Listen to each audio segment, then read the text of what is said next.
বিলুপ্তিকরণ দিবস। 1974 সালের এই দিনে bonded labour system abolition act চালু হয়।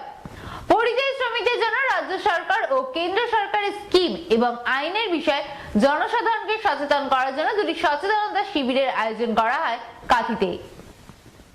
9 ফেব্রুয়ারি ছিল চুক্তিবদ্ধ শ্রম ব্যবস্থা বিলুপ্তিকরণ দিবস। 1974 সালের এই দিন bonded labour system application act চালু হয়।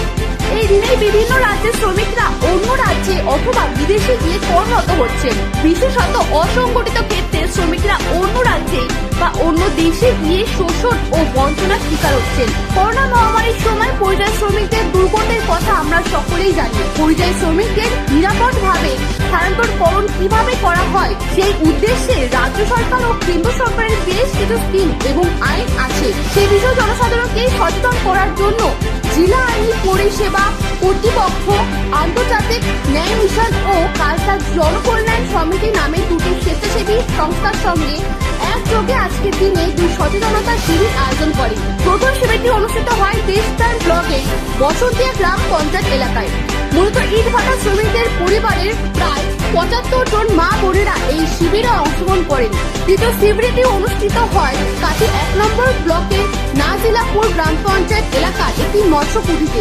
কোটপুর কোস্টাল থানা এলাকার এই শিবিরে মৎস্যজীবী পরিবারের প্রায় 65 জন মা বোনেরা উপস্থিত ছিলেন।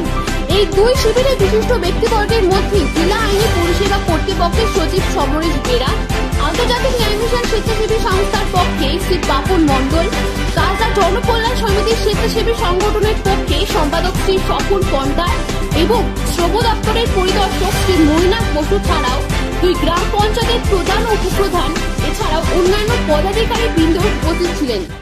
গ্রাম পঞ্চায়েতে জেলা আইনি পরিষেবা কর্তৃপক্ষ পূর্ব মেদিনীপুর, কাজলা জনকল্যাণ সমিতি একটি স্বেচ্ছাসেবী সংস্থা এবং ইন্টারন্যাশনাল জাস্টিস মিশন এটি একটি স্বেচ্ছাসেবী সংস্থা।